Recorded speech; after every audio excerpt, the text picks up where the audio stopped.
Hey YouTube, in this video I'm going to be deck profile on my newly updated Kagero deck based off of the Overlord Blaze Legend deck that came out recently. So, one thing I do want to notice, I didn't do an unboxing video of the Overlord Blaze, but I think you get a little bit, I guess, in terms of value for money, you get more with the Kai Legend deck than you do with the Dark Legend deck that came out last year. In the sense that the box is now significantly larger, so you can actually fit double-sleeved, like these are double-sleeved in there, and you can also fit like single-sleeve, well I got single-sleeve stride units, but anyway, single-sleeve no problem, but this is, I think this is like 12 or maybe 14 stride units with double-sleeved main deck, so that's pretty good, I would say. But in terms of the quality of the units, like I don't know, I've done some playtesting with my friends regarding like which one of these two are stronger, this one or the dark. Really, like I've been able to see it goes either way. Really, you just have to know how to play the clans. They're pretty much equal, in my opinion. Maybe the dark is a little bit better because it has a little bit. I feel like it has a little bit stronger effects, but the new Novel Vague is pretty good. I've been able to close out some games with this thing, so let's get right into this deck profile. So to a surprise to people, I'm only running 3 Dragonic Overlord the Legend, mainly because I wanted to keep a total of 9 grade 3s, so I don't have to run the Stride Fodder. So typically with Stride Fodder, some decks people will be running like 4 of the Stride Fodder. So they have a total of like, assuming you have 8, that's like 12. Minus the grade 3 that you ride, you have 11. Yeah, you have like 11 units to stride, 1 card discard. But if you're not running those, then you only have, what, if you're standard 8, then you have 7. So yeah, I mean, your probability of striding is significantly better if you're not running a Stride Fodder. But if you run the 9 grade 3, then you have 8 available, so it's not that big of a deal. 8 versus what, 11, that's like a difference of 3. So I mean, the guy running the Stride Fodder, and assuming he's running like 4 Stride Fodder, but mostly now I'm starting to see decks where people are running only like 3 or 2 Stride Fodder. Like I'm a big fan of running the 2 Stride Fodder grade 1. In that case, 9 grade 3 versus someone running 8 plus 2, that's like what, 11, that's like 10 different. So yeah, it's not that big of a deal. So far I haven't had any problems. Like I play tested, I'll just give an example. Like the Ren deck that I'm running, this one has 2 Stride Fodder from Claret's Sword in here, 2 Brawin, and this deck's been able to beat it. It goes either way. Like sometimes this one will win, sometimes that one will win. It really depends on the player, really, more than anything else. So 3 the Legend, he's really good. He can essentially just become a stride unit. And the nice thing about this deck is that you don't really need the Stride Fodder in the sense that you will be able to add grade 3 Flame Dragons to the hand. There are ways to search them out, so I feel like this is good. As long as you're able to stride one time and not have the deck be completely shut down. Next, I'm running 3 the Cross, because the Cross can fix situations where you may die to deck out. Being a defensive deck, Kagero is very similar to Link Joker in the sense that they have to really try to grind out a win. They can't just straight up overwhelm their opponent with huge numbers. It's not the style of play. So I felt like the Legion, the Cross, is still relatively good in this format. I didn't want to give this up, so that's why I kept it. I kept the 9 grade 3. And then of course the Legion mate for the Cross, 3 the N. So this is the grade 3 lineup. I think this is a really good grade 3 lineup. Let me know in the comments what you think. People are probably going to say like you should probably run the Great from Perditions with the Legend. I don't really know. I don't want to take out the Great from my Perdition deck. I could do that, but I still think that the restand pressure with this, the restand pressure with this, like real restand pressure, not just like the Great swinging at a rear guard and then attacking. And then the Cross with his dual retire stuff ability, and it's just really good. So yeah, so 9 grade 3s, didn't really change that lineup, or didn't really want to drop Kagero from 9 grade 3. I mean, I saw a lot of top players running, back when they were running the Cross, it was usually what, like 4 the Cross, 3 the N, and 2 the Great, or some kind of variation of that. So 9 grade 3 in Kagero seems to work pretty well. For grade 2s, 4 Berserk Lord Dragon. He's your main rearguard that does a lot of your retiring during the battle phase, and also during your it's during your stride turns, really, unless you're using the GB2 of the Legend. But he's pretty good. If you're not gonna run him, run Dragonic Burnout.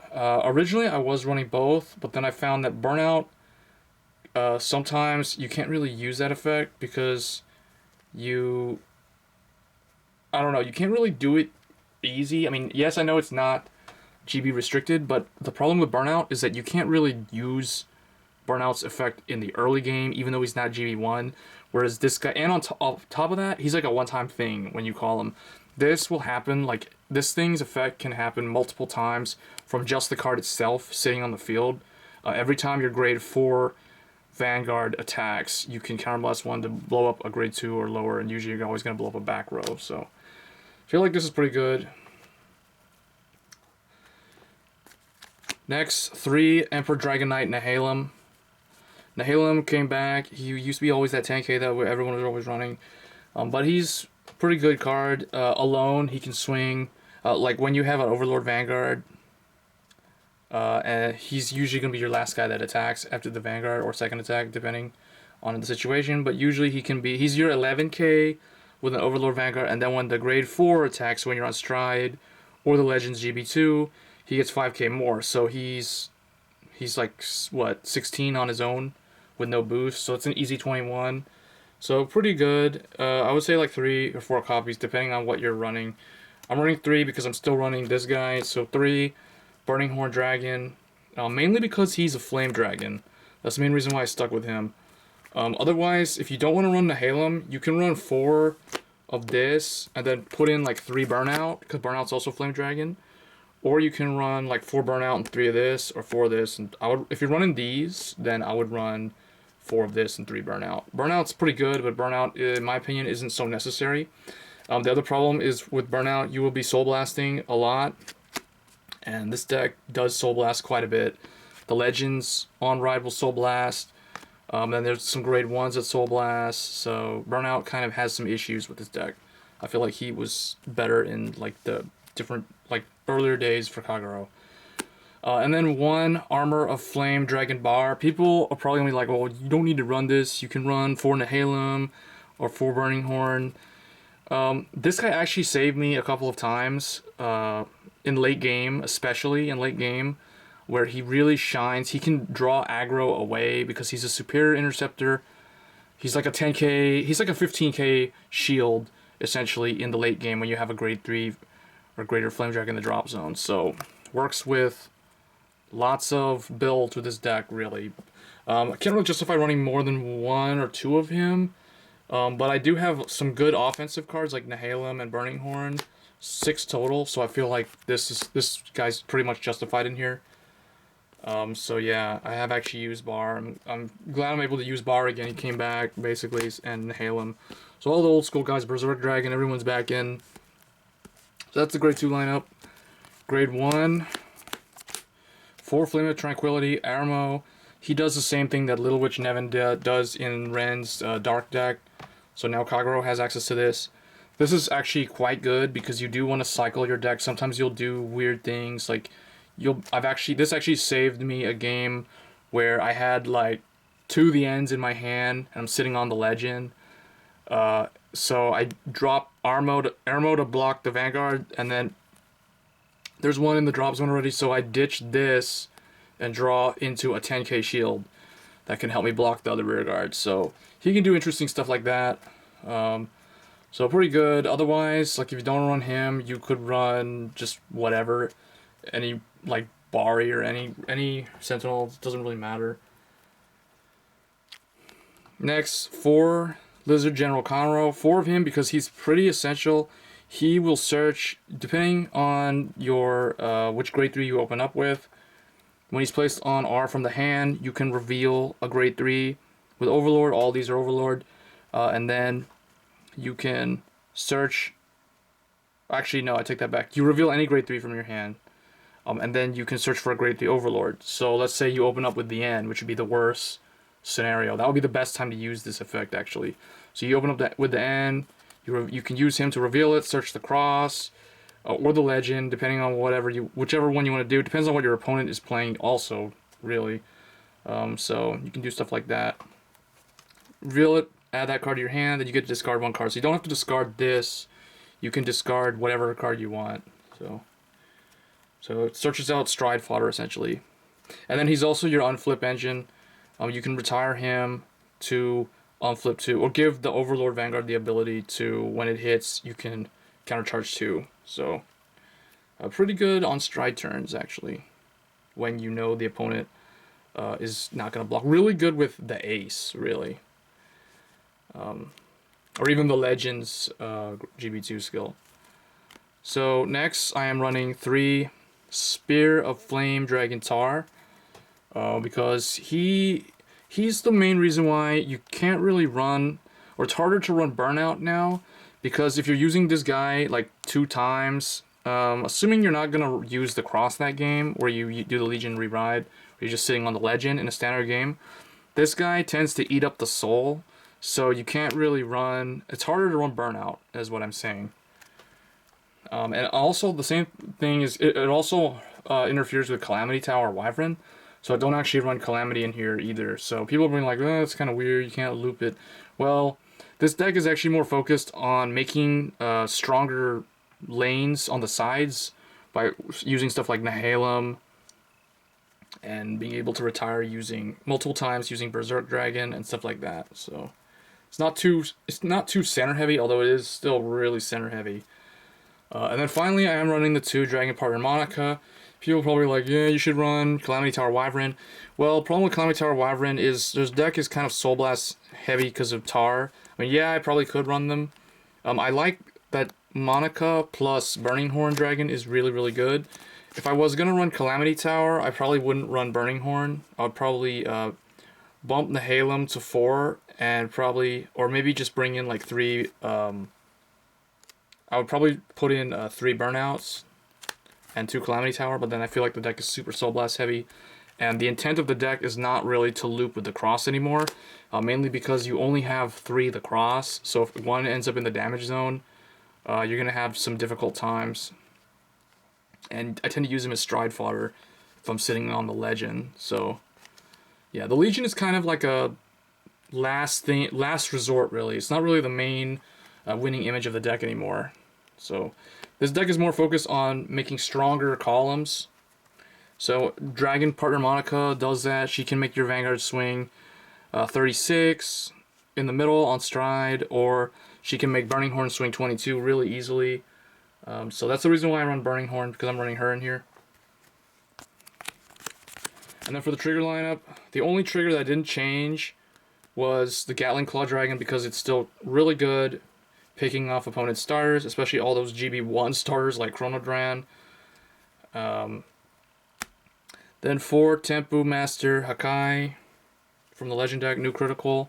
Then Goku's back now. He went from a grade 3 to grade 0, but I feel like he's a lot more useful now as a critical trigger.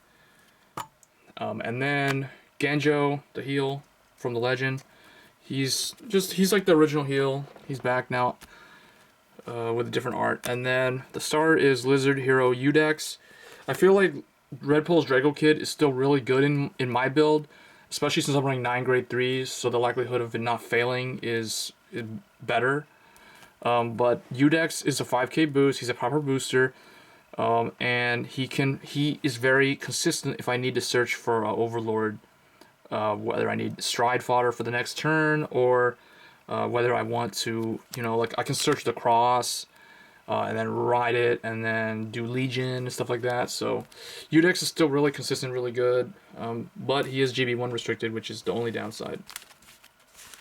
So that's the main deck. I know I took quite a bit of time on that. So now for the stride. I know that stride got bumped to 16. So this one is, I think the number is somewhere in the middle. We'll go over them. But anyway, 4 Transcendence, Divine Dragon, Nouvelle Vague, L'Express. This is basically their attempt at making a Diablo tier card for Kagero.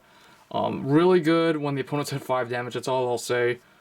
I've ended quite a few games already with this, getting them to 5 damage, and either the opponent doesn't know that it does more than just guard restriction when they're at 5. It negates the triggers. So I actually played a game where the guy 6 damage, he 6 damage healed, and this thing negated it, and then yeah.